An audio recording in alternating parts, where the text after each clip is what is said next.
right, we are 6 weeks away from the 1-year anniversary of Settlers, and it's finally time to talk about patch 3.26, Settlers of Atlas. Today, I want to very quickly go over all of the major nerfs and all the buffs that are coming for 3.26 because, my god, there is some carnage, and I'm pretty excited about it. Basically, a quick TLDR is that most of the things that were meta, I would say somewhere around 60 to 70% of things that people played in Settlers is either significantly nerfed or basically just dead. While that might seem awful, quite a lot of things that either were somewhat unpopular or kind of niche basically didn't get touched at all. And at the same time, you have to remember that with the new seasonal mechanic, we are getting basically a new transfigured gem for almost every single skill in the game. At least that's what it sounded like, which by itself is probably going to lead to quite a lot of new interesting builds. And at the same time, the things that are actually buffed are looking pretty good. To begin with the nerfs, Archmage is basically just gone, and pretty much every iteration of a mana stacking build, you can basically say bye-bye. For Hierophant, they basically just completely gutted Sanctuary of Thoughts, where the 50% less mana cost of skills and the 25% mana reservation efficiency has been replaced with a whole 1% mana regen per second.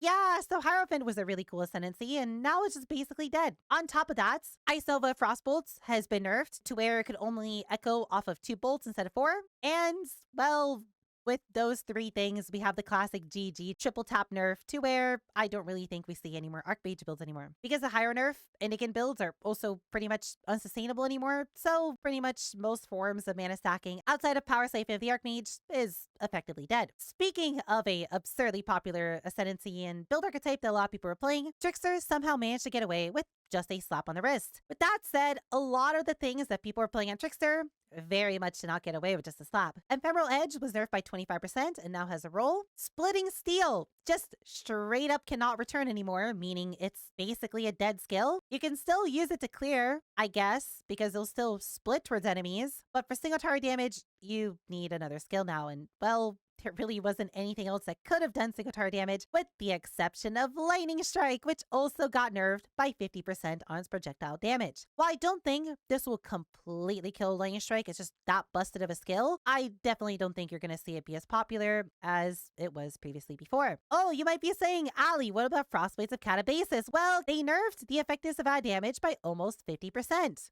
So with that, pretty much most of the things that are currently popular in Trickster are basically just Cata bye-bye. At the same time, Zenith somehow managed to get away with a slap on her wrist. I can't really even call this a nerf because the build was just so broken that this doesn't change anything. It's still broken, but they did nerf the damage on the 5th hit a little bit. Finally, and this is honestly one of the most exciting nerfs that they've done because I hate Sanctum players so much. I am very much team anti-Sanctum. Ralakesh is now 3 separate pairs of boots that give you either frenzies, endurance, or power charges, but not all 3 at the same time. You do get corrupted blood immunity though, which, yeah, it doesn't really do anything. Ralakesh is basically dead. So with that said, I would say a decent chunk of the player base just got cleaved. Let's talk about the good things that are coming with this season. First off, you have to remember, again, we're getting a bunch of new skill gems, so there's probably some pretty interesting stuff there. If you are a champion fan, you know, the few seasons where Champion was kind of dead? Yeah, Champion is most likely going to be the most meta ascendancy coming with the season. They have changed Fortitude to where instead of it just giving you 15 flat fortification,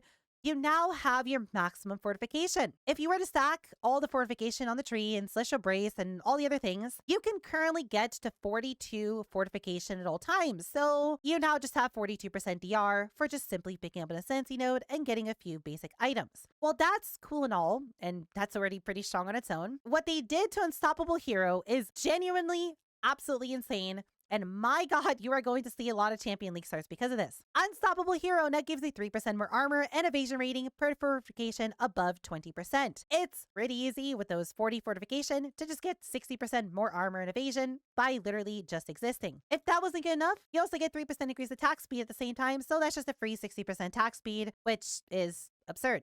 If you're interested in playing Armor Stacker, WoW is mid-game Armor Stacker could be a pretty viable build to potentially swap into if you're interested in it. At the same time, Sabo received one of the most disgusting buffs I've ever seen, where they just gave it the Blind Prophet Nimis node for free. You now just have the 50% chance for projectiles to return to you, and, well, Eye Winter Mines or Eye Winter Brands is about to be kind of disgusting. Elementalist received a massive glow up where they have buffed all 3 Shapers of to have some interesting effects, which were all basically derived from Freshia ascendancies, where Shaper Storm's just a little bit stronger. Shaper of Winter now makes enemies do less damage to you if they're chilled and take more damage, and Shaper Flames gives you 40% Fizz damage as fire damage converted on enemies that are ignited, which makes it really easy for you to convert all Fizz damage taken into non-Fizz damage. That by itself is really fun and really interesting, and you're going to see quite a few Elementalists. I honestly feel like this is going to be good enough on its own to make Elementalist pretty meta. They also buffed Golems pretty heavily. Pretty much every single Golem skill got some sort of buff, which is really exciting. And they merged Elemancer with Legion of the Primordial, so you now get an extra ascendancy point as a Golemancer, so you can pick up all 3 of the new Shapers and have a pretty fun time with that.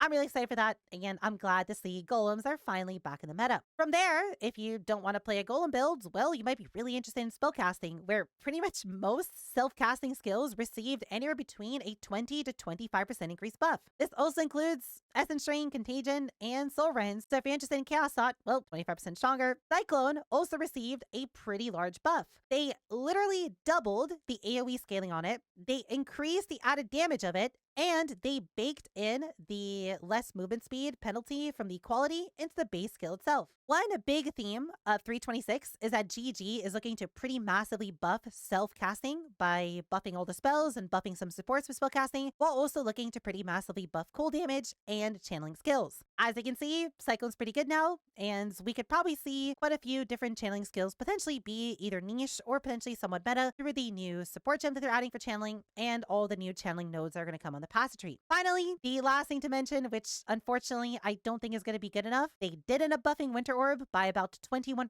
which is really, really good. And while I don't think that's going to be enough to make it playable, it's definitely a step in the right direction, and I know a lot of people are excited to see what the passive tree changes are going to be for it. To finally finish it off by rubbing it in everyone's face, they did buff RF, except they buffed the mana stacking one. And the buff was simply just to give it 25% more cast speed. GGG? Huh?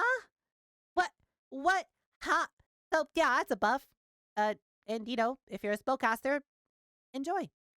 That's pretty much all there is to talk about in terms of buffs and nerfs. Honestly, pretty cool set of changes. I'm glad this is a pretty massive meta shakeup. I know some people are not going to be happy with their comfort meta builds being basically deleted, but honestly, I feel like some sort of shakeup was warranted for quite a long time at this point. If you have any questions or you'd like to discuss any of this further, feel free to leave a comment in the comments below, and I'd be more than happy discussing this with you at any point. I also stream on Twitch every single day, so feel free to come by Twitch and ask me any questions there. And with that said, kitties, I hope you enjoyed 3.26, as I'm personally really looking forward to all these changes, and I'll see you all in the next video.